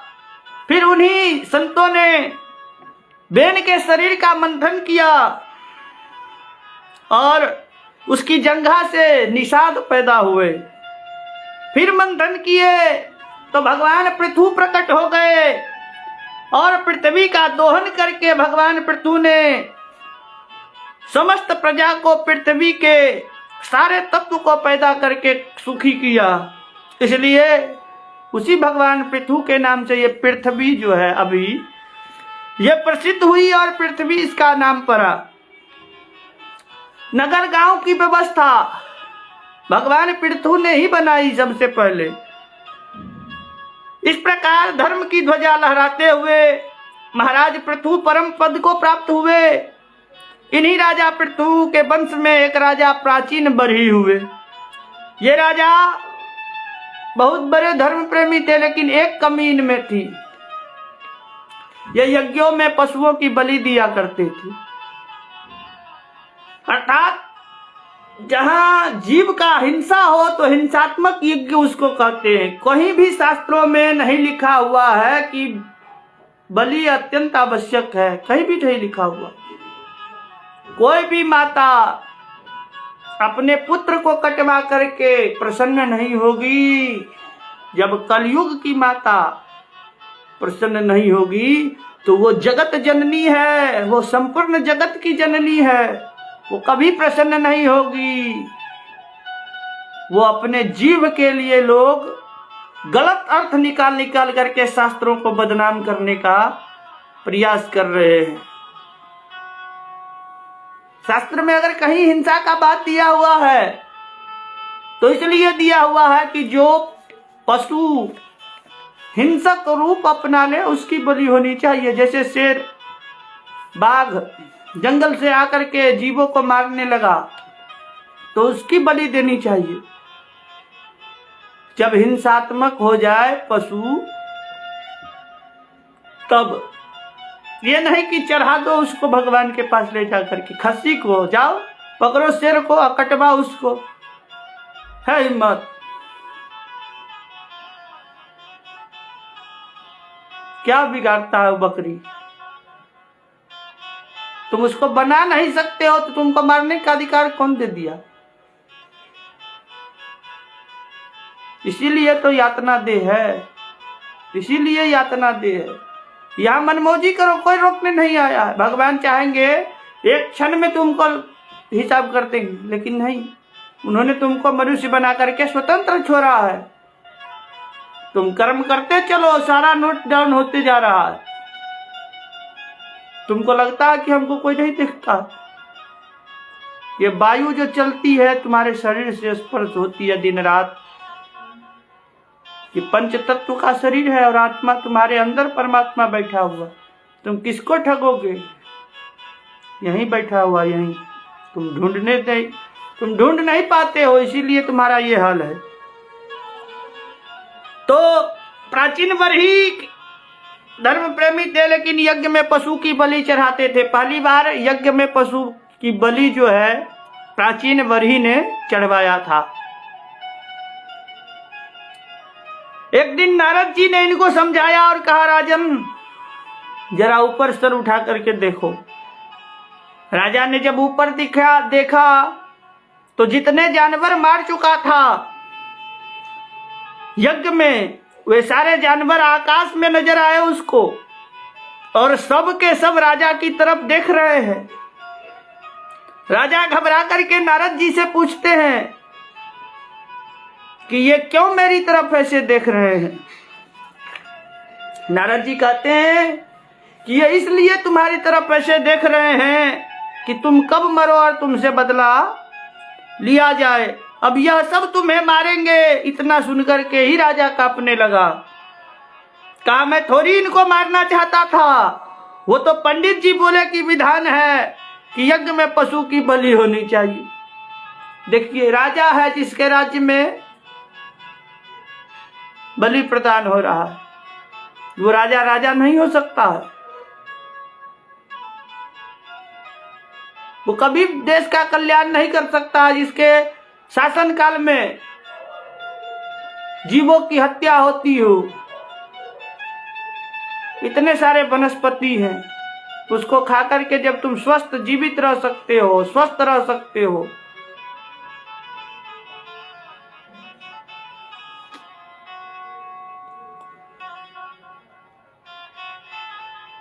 तो महाराज नारद जी बोले, गलत बात। संसार में सब कर्म से ही धर्म की स्थापना होती है, अधर्म से नहीं। कर्म भी ऐसा करो जिस कर्म को करने से दूसरे जीव को पीड़ा ना हो। वह कर्म नहीं कि जिस कर्म करने से जीवों की हिंसा हो। ऐसा कर्म बिल्कुल मत करो कि कर्म करो पर ध्यान रहे कि पथ जो है तुम्हारा, जिस पथ पर तुम चल रहे हो, जो मेन मोटिव है मोक्ष, इस मानव शरीर का जन्म लेने का मेन मोटिव यही है कि येन केन प्रकारेण साम दाम दंड भेद सब लगा दो, लेकिन भगवान अब हमको किसी भी योनि में मत भेजो। त्रस्त हो चुके हैं हम लोग। ऐसी देव हवा कि गुब्बारा फूटे नहीं। कर्म करो पर ध्यान रहे पथ छूटे ना। ऐसी देव हवा गुब्बारा फूटे ना। एक बार को क्रोध भी करिए पर बोध नष्ट ना हो, वे बुद्धि नष्ट नहीं हो। स्वार्थ भी बुरा नहीं है, औरों को कष्ट ना हो, वे स्वार्थ भी तब बुरा नहीं है जिससे और को कष्ट नहीं हो। जीव भी कोई रूठे ना, ऐसी देव हवा गुब्बारा फूटे ना। तो सिस्टम से चलना चाहिए। वेद में जो बताया गया है, भगवान स्वयं वेद में, भगवान जब धराधाम से लीला समाप्त करके गए थे तो उनके शरीर से जो दिव्य प्रकाश निकला था वो श्रीमद् भागवत में प्रविष्ट हुआ था। भगवान कहीं नहीं गए हैं। हम लोग की मति खराब हो चुकी है, भ्रष्ट हो चुकी है। तो नारद जी कहते हैं कि अहिंसा को ही परम धर्म मानने वाला हमारा शास्त्र भला किसी भी जीव की हिंसा करने की आज्ञा नहीं करेगा। शास्त्र की भाषा जो है परोक्षवादी जरूर होती है, लेकिन उसको ठीक ढंग से समझना चाहिए। परोक्षवाद वेदोयम बालानाम मनुशासनम। मैंने पहले बताया था कि एक विद्यार्थी को जो बीड़ी पीने की आदत थी, तो गुरुदेव उसको बुलाए और कहे कि क्यों पीते हो। उसने कहा सरकार आदत लगा है, छोड़ने का प्रयास भी करता हूँ, छूटता नहीं है। तो गुरुदेव उसको बोले एक दिन का जो है, सप्ताह में एक दिन पी लिया करो। अब वो जाकर के इस चीज को गलत वे में ले गया कि आज के दिन बीड़ी पीने का बड़ा महत्व है। अभी सबको समझाने लगा, उसको देख देख करके सब बीड़ी पीना प्रारंभ कर दिए। तो आप सुधरो, दुनिया की चिंता मत करो, सब सुधर जाएंगे। एक एक आदमी अपने आप को खाली सुधार ले, किसी को सुधारने की जरूरत नहीं है। नहीं सुधरोगे तो किसका क्या लोगे। हम ब्राह्मण हैं, हम अपने कर्तव्य में हैं, लगे हुए हैं, दिन रात आते हैं, लाइव आते हैं, कथा करने जाते हैं कि किसी प्रकार से एक लोग भी सुधर जाए। जैसे LIC एजेंट होता है तो उसका भी प्रतिशत बंधा होता है, वो आपको लाखों फायदा गिनाएगा, लाखों फायदा गिनाएगा। 50 बार भगाओगे 50 बार वो आएगा, उसका परसेंट बंधा हुआ। उसी प्रकार एक ब्राह्मण बार बार आपको समझाता है कि आप मोक्ष की ओर जाओ, भगवान के शरण में जाओ, कोई फायदा नहीं है।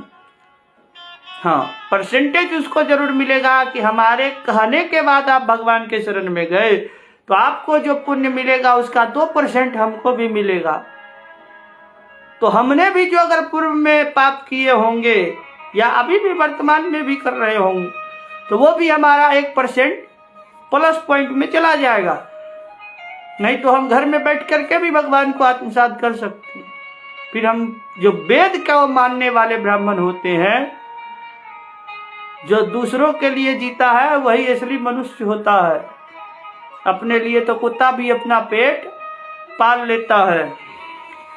तो महाराज, जैसे माताएं बच्चों पर अनुशासन करते हुए कहती है कि देख बेटा जल्दी से दवा पी ले, मैं तुझको लड्डू खिलाऊंगी, लेकिन माता का मतलब लड्डू खिलाना नहीं है। माता उसको दवा पिलाती है कि दवा किसी बहाने से तुम पी लो, तब उसका आप लोग गलत अर्थ निकाल लेते हैं। तो शास्त्र की कौन सी भाषा किस अभिप्राय से कही है, इसको वेदज्ञ पुरुष ही ठीक ढंग से समझ सकते हैं, सबके बस की बात नहीं है। सामान्य व्यक्ति इस तात्पर्य को समझ नहीं पाते। वेदों में यदि हिंसा की बात लिखी हुई भी है तो वो हिंसा निवृत्ति परक है, प्रवृत्ति परक नहीं है। तो जो धर्मशास्त्र कहते हैं कि किसी को मत सताओ, फिर वे किसी का गर्दन काटने को बिल्कुल नहीं कहेंगे। बलिदान की बात शास्त्र में इसलिए आती है कि जो हिंसा के बिना रह ही नहीं पाते हैं, जो मांस मदिरा के बिना नहीं रह पाते हैं, तो उनकी ज्यादा प्रवृत्ति है, तो उसको नियंत्रित करने के लिए कुछ संविधान बना दिया गया है कि ठीक है, चलो मांस के बिना अगर तुम नहीं रह सकते हो तो अमुक अमुक समय में अमुक अमुक पशु को बलिदान कर लिया करो। अब इसका मतलब ये नहीं है कि बलिदान होना ही चाहिए। समझ आ रहा है? नारद जी ने कहा राजन, बात समझ में आई? प्राचीन बरही घबरा गए, महाराज मुझसे तो बड़ी भूल हुई, मैंने तो बहुत पशुओं का बलिदान कर दिया, अब इस पाप से कैसे छुटकारा मिलेगा? नारद जी कहते हैं कि हम तुम्हें एक बढ़िया कहानी सुनाते हैं, इस कहानी को समझ लो, बस तुम्हारा कल्याण हो जाएगा। जो अभी हम आपको समझाने जा रहे हैं इसको समझ लो, सब समझ में आ जाएगा क्या है नहीं है, क्या सत्य है क्या असत्य है। तो बड़े ध्यान से इस कहानी को संसार में जो लोग भी समझ ले अवश्य ही उनका कल्याण हो जाएगा, क्योंकि यह कहानी कोई कहानी नहीं है, हमारा जीवन इस कहानी में जुड़ा हुआ है। तो आइए जानते हैं कि आखिर ये कहानी है क्या। एक स्थान में दो मित्र थे, एक का नाम था अभिज्ञात और दूसरे का नाम था पुरंजन। ये दोनों बड़े घनिष्ठ मित्र थे। एक दिन पुरंजन बोला, अभिज्ञात भैया चलो कहीं घूमने चलते हैं। अभिज्ञात बोला, तुम्हें घूमना है तो घूमो, मैं कहीं नहीं जाऊंगा। अब पुरंजन ने कहा, अच्छा ठीक है, तुम नहीं जाते हो तो मैं चला जाता हूं। पुरंजन अकेला निकला घूमने के लिए और घूमते घूमते उसने लाखों शहर घूम डाला, लेकिन उसको किसी भी शहर में आनंद नहीं आया। लाखों शहर घूम डाला। एकाएक उसकी दृष्टि एक भवन पर पड़ी जिसमें 9 दरवाजे थे और उसमें वो भीतर घुस गया। जैसे ही उसने उस भवन में प्रवेश किया, एक सुंदरी कन्या को देखा। कन्या के साथ 10 सैनिक चल रहे थे, 5 दाहिनी तरफ 5 बाएं तरफ। उसके आगे एक 5 फन का सर्प भी चल रहा था। एक सेनापति पीछे पीछे चल रहा था। इन सभी में घिरी हुई वह कन्या राजकुमारी की तरह चली हुई जा रही थी। और उस कन्या के पास आकर के पुरंजन ने कहा, देवी जी नमस्कार, क्या मैं आपका परिचय जान सकता हूँ? आप कौन हैं? वह राजकुमारी मुस्कुरा के बोली, सुनो जी, मेरे माता पिता कौन है मैं नहीं जानती, शादी मेरी हुई नहीं और मैं अकेले इस नगर की जो है संपूर्ण शासन करती हूँ। इस नगर पे अकेले, सब सैनिक मेरे आज्ञा से चलते हैं।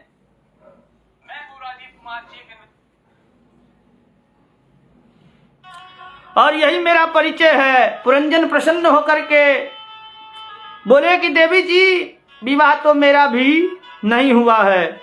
वह कन्या प्रसन्न होकर के तुरंत वरमाला पुरंजन के कंठ में डाल दी और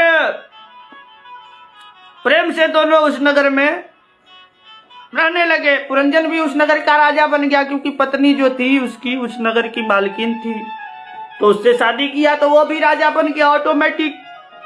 अब देखिए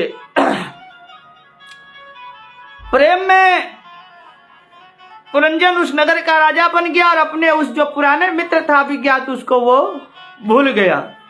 अपना गांव अपना घर सब कुछ वह भूल गया। पुरंजनी को पाकर उस शहर में बस गया। ऐसा फंस गया कि पुरंजनी उसको अपने अधीनस्थ नचाने लगी। उसका इतना गुलाम हो गया कि पुरंजनी रोवे तो पुरंजन भी रोवे, पुरंजनी नाचे तो पुरंजन भी नाचे। मतलब जो जो वो करवाती थी वो करता था। तो क्वचित गायन्ती गायन्त्या रुदत्या रुदते, क्वचित क्वचित संत्या हसते जलपंत्या मनुजलपते।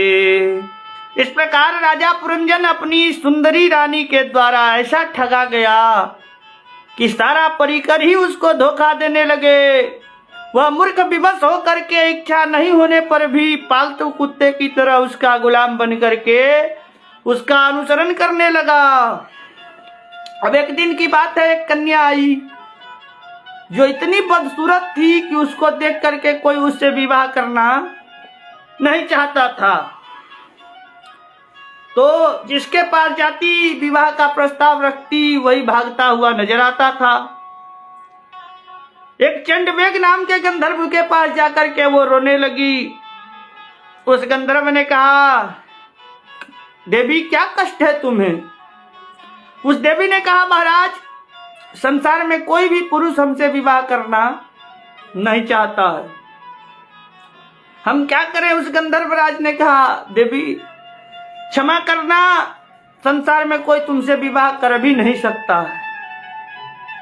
तुम्हारे रूप को ही देख करके सब संतुष्ट हो जाते हैं, भयभीत हो जाते हैं। मेरी बात मानो, मैं तुम्हें एक सलाह देता हूं। गंधर्व ने कहा, मेरे पास 360 गोरे सैनिक और 360 काली गंधर्वियां हैं, दोनों मिलकर के 720 हैं। ये सारी फौज मैं तुमको आज सौंप देता हूं। इन्हें सारी सेना को साथ में लेकर के जाओ, जो पसंद आए तुम उससे जबरन विवाह करो, और भागेगा तो हमारे सैनिक पकड़ करके तुम्हारे हवाले कर देंगे। अब तो जरा देवी प्रसन्न हो गई।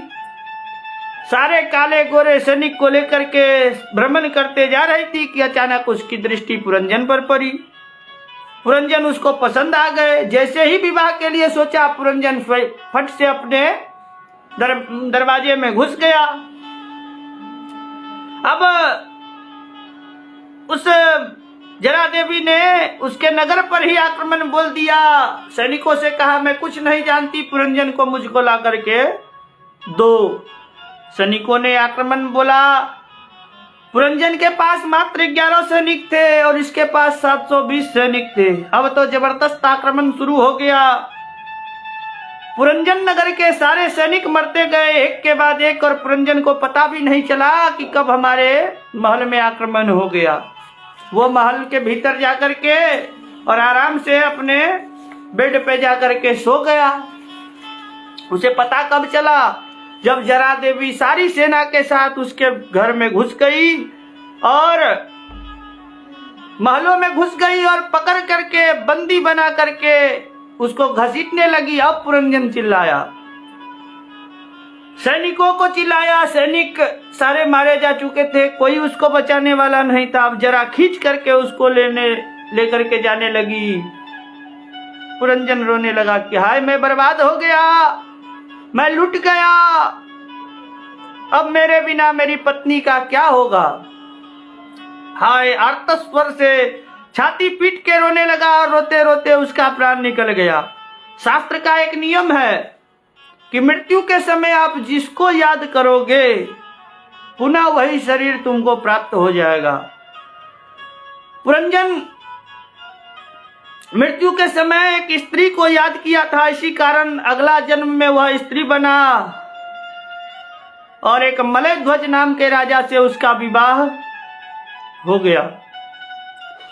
और पति परायणा बनकर के अपनी पति मलयध्वज की निरंतर प्रेम से सेवा किया करती थी। कई बच्चे भी उसके हो गए, लेकिन एक दिन मलयध्वज भी भगवान को प्यारे हो गए। अब अपने मलयध्वज की पत्नी मान करके सती होने के लिए चिता पर वह बैठ गया। पुरंजन सती होने की तैयारी कर रहा था। ये तो रही पुरंजन की कहानी, ठीक। अब जो पुराना मित्र था अभिज्ञात, उसने सोचा कि यार इतना दिन हो गया, पुरंजन निकला घूमने के लिए, आज तक घूम करके वापस नहीं आया, लगता है कहीं भटक गया है, चलो मैं ही उसको ढूंढ करके लाता हूं। तो उस अभिज्ञात ने अपना भेष बदला और तुरंत एक पंडित जी का स्वरूप बनाया और घर से निकला ढूंढने के लिए। ढूंढते ढूंढते उसकी दृष्टि एक जंगल में पड़ी जो चिता की तैयारी कर रहा था। अभिज्ञात देखते ही पहचान गया और आवाज लगाया, कहो मित्र। परिहास करता हुआ हंसते हुए कहा कि कहो मित्र, किसके साथ सत्ता हो रहे हो। पुरंजन बिल्कुल नहीं पहचान पाया अभिज्ञात को और नाराज होकर के कहा कि तुम्हें शर्म आनी चाहिए ब्राह्मण, एक पतिव्रता स्त्री अपने पति के साथ सती हो रही है और तुम उसका मजाक उड़ाते हो। मैंने अपने पति के अतिरिक्त किसी को भी अपना मित्र नहीं बनाया। अरे पंडित, तू कहां से चला आया मेरा मित्र बनने वाला। पुरंजन नाराज होने लगा, पतिव्रता जो मान रहा था अपने आप को। अभिज्ञात बड़ी जोर से हंसने लगा, भैया पुरंजन, जरा बुद्धि पर जोर लगा, देख मेरे को ध्यान से, मैं तेरा ही मित्र अभिज्ञात हूं। हम दोनों मान सरोवर के हंस की तरह कितने मौज से रहते थे। तू ही घूमने निकला था और आज ऐसा घुमक्कर हो गया कि आज तू मुझको पहचान भी नहीं पा रहा है। बुद्धि पर जोर लगा। इसे बचपन की कई तरह की घटनाएं जो है याद दिलाई। पुरंजन जैसे ही ध्यान से देखा, एवं से मानसो हंसो हंसेन प्रतिबोधितः अश्वतस्तद्व्याभिचारेण नष्टामाप पुनः स्मृतितम्। पुरंजन जैसे ही उसको याद आया उसी क्षण अपने मित्र को पहचाना और पहचानते ही अपने स्वरूप में पुरंजन आ गया। दोनों मित्र एक दूसरे के गले लगे और पुनः लौट करके अपने घर आनंद से रहने लगा। अब बताइए आप लोग, इस कहानी से कुछ समझ में आई आप लोगों को? कहानी तो सुनने में बड़ी मजेदार लगी होगी, लेकिन समझ में पल्ले कुछ भी नहीं पड़ी होगी। आइए समझते हैं। नारद जी ने कहा, प्राचीन बरही, ये कहानी तुम्हारे समझ में आई कि नहीं? प्राचीन बरही ने कहा, महाराज कहानी सुनने में तो बड़ी मजेदार लगी, लेकिन समझ में हमको कुछ भी नहीं आया। कहानी सुनने का मतलब क्या है? नारद जी हंसते हुए कहते हैं, राजन यह कहानी हम सबके जीवन की है। वो दो मित्र हैं, जीवात्मा और परमात्मा। परमात्मा है अभिज्ञात और हम सब जीव हैं पुरंजन। हम सभी भगवान के पास थे और हमको ही इच्छा हुई दुनिया में घूमने की। तो महाराज हम सब की इच्छा हुई दुनियादारी घूमने की। भगवान बोले, भाई हम नहीं जाते हैं, क्योंकि इस पूरी दुनिया को हमने स्वयं बनाया है। हम इस दुनिया में कहाँ घूमेंगे? चलो तुम्हें जाना हो तो घूमो। सारे संसार में घूमने आए, संसार में बहुत घूमे, 84 लाख योनियों में भटके, लेकिन हमको कोई भी योनि पसंद नहीं आई।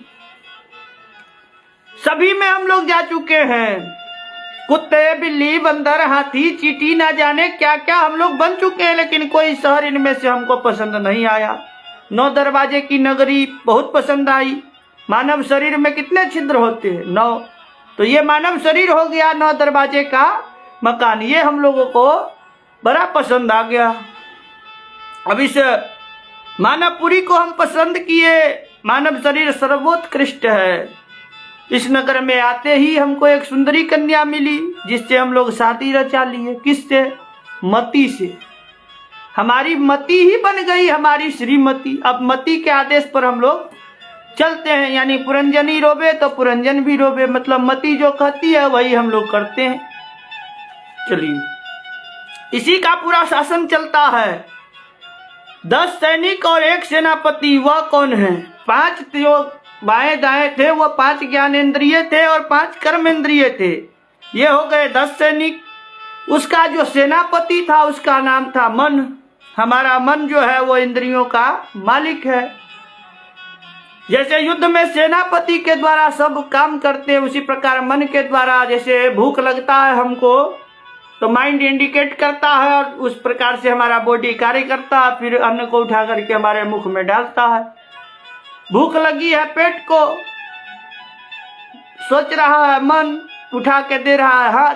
जिसने उठाया वो रखा नहीं, और जिसने रखा उसने खाया नहीं, चला गया पेट में।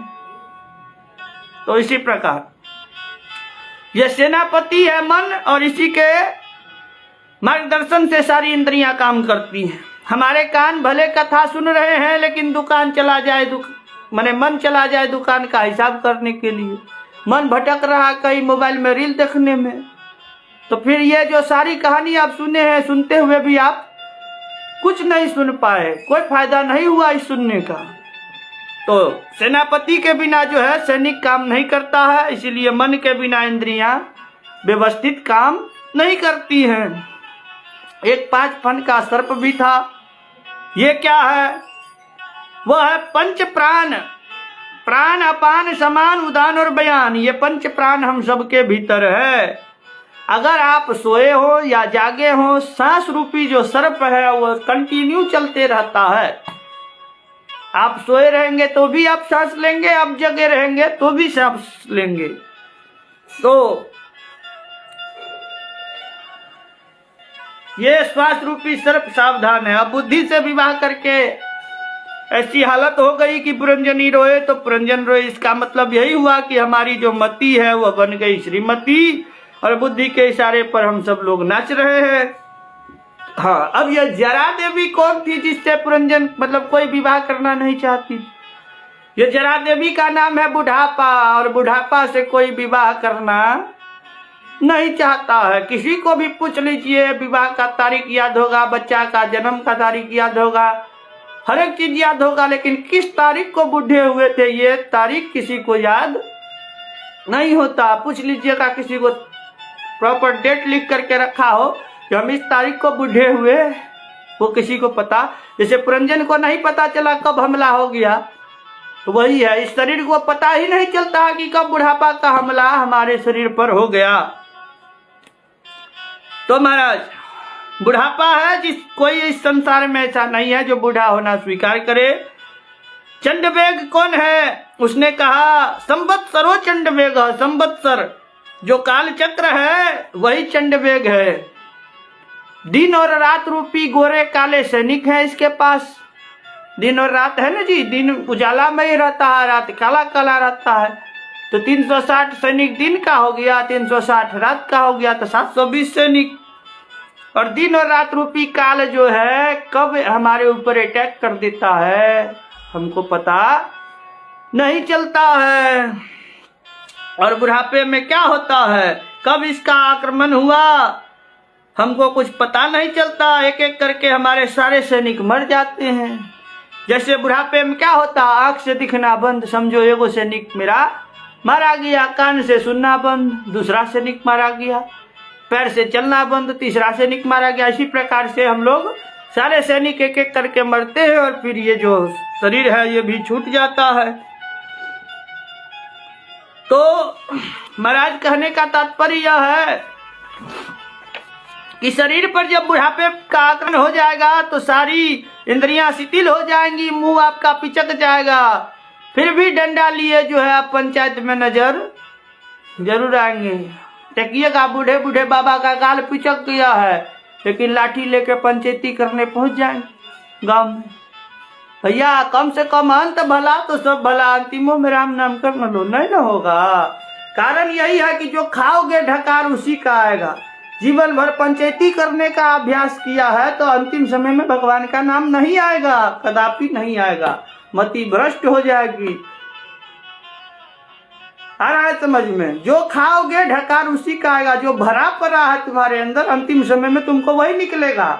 मरने लगोगे तो कह गए ये नहीं कि राम नाम लेंगे, नहीं, जरा पोता का देख लेते मुंडन, जरा फला काम बचा हुआ है, 1 सेकंड का और मोहलत दे दीजिए, ये काम, राम नहीं याद आएंगे।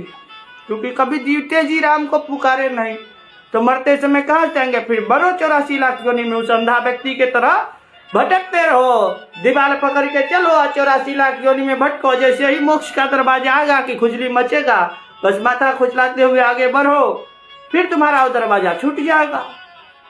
भटकते रहो जब तक 4,32,000 वर्ष नहीं बीतेगा, तब तक कलयुग में तुम भटकते रहो। 5,000 साल बीता है, 4,27,000 वर्ष बाकी है। भटको भटको प्यारे। तो भजन करने का जो है कोई उम्र सुनिश्चित नहीं होता। जब स्वस्थ हो, जब मति काम कर रही है, तभी भगवान का नाम स्टॉक कर लो। कमाते तुम जवानी में हो, बुढ़ापे में तुम उसी धन को भोगते हो। उसी प्रकार राम नाम को कमा लो जवानी में, भजन करो मस्त जवानी में। बुढ़ापा किसने देखा? यमराज से लिखा के नहीं आए हो कि बुढ़े तक जीवित रहोगे कि नहीं रहोगे। जब जागो तभी सवेरा। अगर अभियो समझ में नहीं आ रहा है तो 4 मुरी का ब्रह्मा भी आकर के नहीं समझाएगा। क्या बोलना पड़ेगा? राधे राधे, जोर से बोलना पड़ेगा। तो इसी प्रकार भगवान श्रीमन नारायण की कृपा आप सभी पर अनवरत रूप से बरसती रहे। भगवान आप सभी को सद्बुद्धि प्रदान करें।